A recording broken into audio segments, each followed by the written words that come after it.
No capítulo 14 da carta de Paulo aos Romanos, o apóstolo aborda um tema crucial para a convivência cristã: como lidar com as diferenças de opinião e práticas dentro da comunidade de fé. A igreja romana era composta por cristãos provenientes de contextos culturais e religiosos diversos, com algumas disputas surgindo em torno de questões como a alimentação e a observância de dias específicos. Paulo, então, oferece orientações práticas e espirituais para garantir que, apesar das divergências, o amor, o respeito e a unidade prevaleçam entre os irmãos. Este capítulo nos ensina a importância da aceitação mútua, da responsabilidade cristã e do cuidado com o impacto de nossas ações sobre os outros, oferecendo princípios que ainda são extremamente relevantes para a vida cristã no contexto atual. Contexto geral. No capítulo 14, Paulo aborda a questão das diferenças de opinião entre os cristãos, especialmente sobre práticas religiosas e dietéticas. Ele está falando a uma igreja que é composta por pessoas com origens diferentes, alguns vêm de um fundo judaico e outros de um contexto gentílico, não judeu. Estrutura e temas principais. Aceitação mútua, versículos 1 ao 3. Ora, quanto ao que está enfermo na fé, recebei-o, não em contendas sobre dúvidas. Porque um crê que de tudo se pode comer, e outro, que é fraco, come legumes. O que come não despreze o que não come, e o que não come, não julgue o que come, porque Deus o recebeu por seu. Paulo começa o capítulo 14 com uma orientação simples, mas cheia de sabedoria: recebei uns aos outros, mesmo quando as opiniões e práticas divergem. Ele usa um exemplo que, por mais que pareça simples, é um clássico das diferenças cristãs: a alimentação. Imagine a cena: na igreja de Roma, há quem coma de tudo sem restrições e quem, por motivos de fé ou saúde, só curta uma saladinha. A questão não é quem está certo ou errado, mas como lidar com essas diferenças de forma respeitosa. O que Paulo quer dizer é: não façam disso uma guerra de comida. Afinal, a salada do irmão não deve ser motivo para zombarias, assim como o churrasco do outro não deve gerar julgamentos. Cada um tem suas razões para as escolhas que faz, e o importante é que, em Cristo, todos são aceitos. A base da questão aqui é a aceitação mútua, sem cair no erro de transformar questões secundárias em pedras de tropeço. Afinal, não é o que comemos ou como observamos certos dias que define nossa fé, mas o relacionamento com Deus. Então, se alguém aí tiver uma dieta diferente ou um calendário de feriados mais peculiar, o ideal é lembrar que Deus acolheu tanto o carneiro no espeto quanto o leguminho no prato. O que vale é a convivência pacífica e o respeito mútuo. A liberdade e a responsabilidade cristã, versículos 4 ao 12. Quem és tu, que julgas o servo alheio? Para seu próprio Senhor ele está em pé ou cai. Mas estará firme, porque poderoso é Deus para o firmar. Um faz diferença entre dia e dia, mas outro julga iguais todos os dias. Cada um esteja inteiramente seguro em sua própria mente. Aquele que faz caso do dia, para o Senhor o faz, e o que não faz caso do dia para o Senhor o não faz. O que come, para o Senhor come, porque dá graças a Deus, e o que não come, para o Senhor não come, e dá graças a Deus. Porque nenhum de nós vive para si, e nenhum morre para si. Porque, se vivemos, para o Senhor vivemos, se morremos, para o Senhor morremos. De sorte que, ou vivamos ou morramos, somos do Senhor.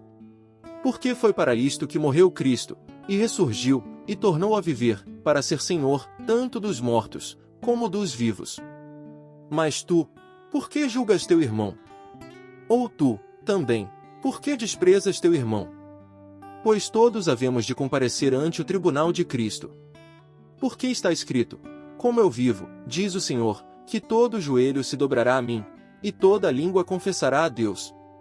De maneira que cada um de nós dará conta de si mesmo a Deus. Aqui, Paulo entra em um território um tanto delicado: a liberdade cristã e a responsabilidade que vem junto com ela. Ele começa com uma pergunta direta e certeira: quem és tu, que julgas o servo alheio? Ou seja, basicamente, quem somos nós para criticar as escolhas dos outros, sendo que cada um de nós tem uma relação pessoal com Deus?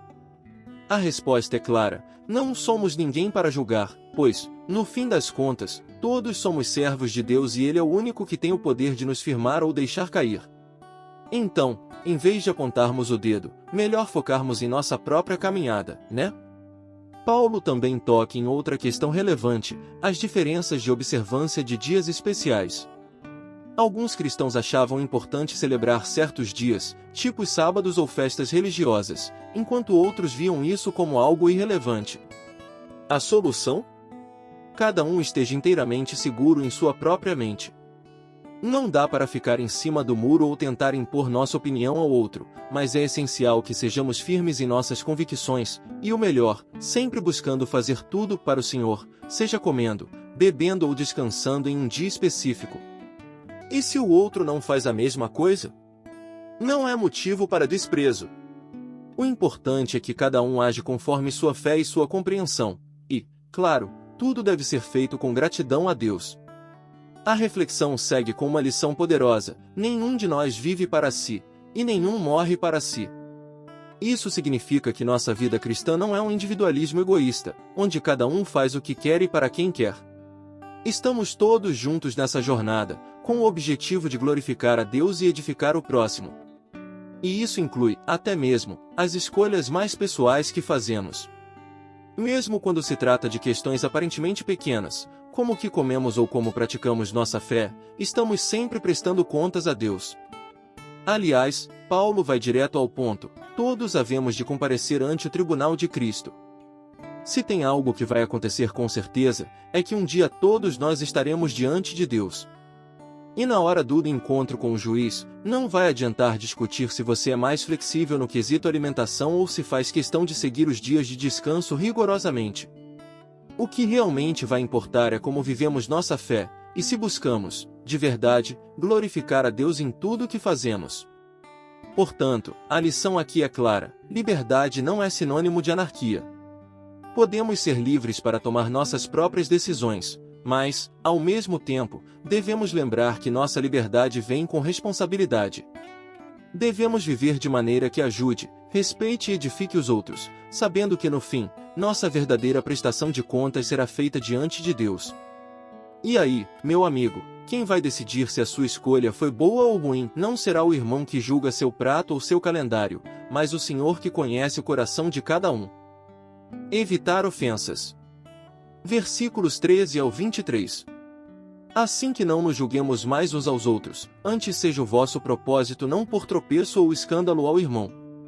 Eu sei, e estou certo no Senhor Jesus, que nenhuma coisa é de si mesma imunda, a não ser para aquele que a tem por imunda, para esse é imunda. Mas, se por causa da comida se contrista teu irmão, já não andas conforme o amor. Não destruas por causa da tua comida aquele por quem Cristo morreu. Não seja, pois, blasfemado o vosso bem. Porque o reino de Deus não é comida nem bebida, mas justiça, e paz, e alegria no Espírito Santo. Porque quem nisto serve a Cristo agradável é a Deus e aceito aos homens. Sigamos, pois, as coisas que servem para a paz e para a edificação de uns para com os outros. Não destruas por causa da comida a obra de Deus. É verdade que tudo é limpo, mas mal vai para o homem que come com escândalo. Bom é não comer carne, nem beber vinho, nem fazer outras coisas em que teu irmão tropece, ou se escandalize, ou se enfraqueça. Tens tu fé? Tem-na em ti mesmo diante de Deus. Bem-aventurado aquele que não se condena a si mesmo naquilo que aprova. Mas aquele que tem dúvidas, se come está condenado, porque não come por fé, e tudo que não é de fé é pecado. Agora, Paulo nos dá uma lição de ouro sobre como viver em harmonia e evitar causar ofensas, especialmente quando se trata de questões que, para alguns, podem ser mais sensíveis. O grande recado é: não nos julguemos mais uns aos outros, ou seja, vamos parar de criar aquele tribunal informal, onde todo mundo vira juiz das escolhas alheias, especialmente nas pequenas diferenças de fé. Ele começa com uma ideia simples, mas poderosa: não ponham tropeço ou escândalo ao irmão. Sabe aquele momento em que você está com um prato cheio de carne e vinho, enquanto seu irmão está em um jejum ou só come legumes por convicção religiosa? Bem, se o simples ato de você comer uma picanha na frente dele faz com que ele se sinta desconfortável ou menos cristão, a solução não é sair comendo na cara dele. Ao contrário, Paulo nos desafia a pensar: será que o que estou fazendo está ajudando ou prejudicando o outro? E ele dá um exemplo claro: se por causa da comida o teu irmão se contrista, já não andas conforme o amor. Vamos ser francos, pode parecer bobagem, mas se você, sem querer, causar desconforto a alguém por causa de um simples prato de comida ou bebida, isso não é agir em amor. O que Paulo está dizendo é que o amor ao próximo deve sempre ser maior do que nossa liberdade de fazer o que bem entendemos. Porque, no final, esse irmão ou irmã que você pode estar desprezando na prática, Cristo morreu por ele também. O valor da vida de cada cristão é infinitamente mais importante do que qualquer preferência alimentar. E, claro, como em qualquer boa explicação pauliniana, ele coloca as coisas nos eixos. O reino de Deus não é comida nem bebida, mas sim, justiça, paz e alegria no Espírito Santo. Em outras palavras, o cristianismo não se resume ao que você coloca no prato ou no copo, mas ao modo como você vive, em paz com os outros e cheio de amor. Se a sua liberdade de comer o que quiser está colocando um obstáculo no caminho da fé de alguém, Paulo diz que é melhor abrir mão de certos direitos em favor da paz e da edificação. Paulo vai além e diz: não destruas por causa da comida a obra de Deus. Quer dizer, você pode até ter razão em querer comer carne, ou beber seu vinho com moderação, mas se isso faz o outro tropeçar, é como se estivesse destruindo algo muito maior, a obra de Deus na vida dessa pessoa. Ele recomenda que, em situações assim, o melhor é até se abster da carne ou do vinho, para evitar qualquer tipo de escândalo ou enfraquecimento na fé do irmão. Além disso, ele coloca um princípio fundamental: tudo que não é de fé é pecado. Aqui, Paulo está dizendo que a fé é a base de todas as nossas ações. Se você faz algo que vai contra a sua fé ou faz algo que possa causar dúvida ou insegurança nos outros, é melhor repensar. E isso não se aplica só à alimentação, mas a várias áreas da vida cristã. Se aquilo que você está fazendo não é algo que possa fazer com confiança em Deus, então, talvez seja a hora de dar um passo para trás e considerar os sentimentos e a fé do outro. No fundo, o que Paulo quer nos ensinar é que a liberdade cristã não é um vale-tudo. Temos liberdade, sim, mas com responsabilidade. Isso significa que, em vez de insistir em fazer algo que pode levar outros a tropeçar, devemos estar dispostos a abrir mão de nossas preferências por amor ao próximo. A fé cristã é vivida em comunidade, e quando cuidamos uns dos outros, mostrando respeito e amor, somos um reflexo verdadeiro do reino de Deus. Pontos-chaves. Vamos então dar uma olhada mais profunda nesses pontos-chaves de Romanos 14, é claro, adicionar aquele toque de humor que a vida cristã, mesmo com suas seriedades, merece. Liberdade cristã e responsabilidade. A liberdade cristã é um presente maravilhoso, uma verdadeira carta em branco que Deus nos dá. Mas, como toda liberdade, vem com um pequeno manual de instruções, a responsabilidade. Paulo nos lembra que a liberdade não é sinônimo de faço o que eu quero, onde eu quero e quando eu quero, principalmente quando nossas escolhas podem afetar outras pessoas. Se você é do tipo que adora a liberdade, quem não gosta, né?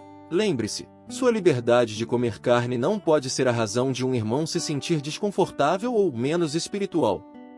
Então, sim, a liberdade é ótima, mas é como um carro novo, é divertido, mas precisa de direção e cuidado para não bater por aí. Não julgar. Aqui Paulo vai direto ao ponto: não julgue, mas ame. Ele parece estar dizendo: gente, vamos parar de virar juízes do tribunal da fé alheia. Ok. Sabe aquele irmão que prefere não comer carne ou que, de repente, acha que o domingo precisa ser mais santo que os outros dias? Paulo nos lembra que isso não é motivo para apontar o dedo. Cada pessoa tem uma relação única com Deus, e no final das contas, o julgamento que realmente importa será feito por Ele.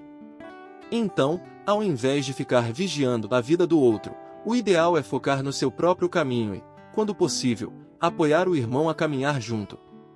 Lembre-se, o pão sem glúten da vida cristã não deve ser o motivo para você se tornar o juiz do reino. Amor e edificação. No fundo, a chave para viver bem em comunidade cristã é o amor. Paulo nos ensina que o cristão deve agir com o coração voltado para edificar o próximo, e não para destruir a fé alheia em nome da própria liberdade. Imagina só, você decide postar aquela foto do churrasco, mas, em vez de curtir, o irmão que está em jejum fica em crise espiritual. Isso não é edificante, certo? O que Paulo nos diz é que tudo o que fazemos deve ser feito com o objetivo de ajudar o outro a crescer na fé, e não para causar um escândalo ou dar razão para discussões intermináveis. A missão é construir a fé de todos, não derrubar um ao outro. Então, em vez de querer ser o super-herói espiritual que sabe tudo, que tal ser o super-encorajador? O mundo já tem muitos críticos, precisamos de mais construtores de pontes. Consciência pessoal. Cada cristão tem uma consciência, e ela deve ser respeitada. O que é ok para você pode não ser para o outro, e Paulo nos ensina a respeitar isso. Claro, todos nós temos liberdade para agir segundo o que cremos ser certo, mas ele também nos desafia a ser sensíveis ao impacto de nossas ações sobre os outros. Se você sabe que algo que faz pode abalar o outro, talvez seja hora de dar um passo atrás e considerar se vale a pena seguir com aquela prática.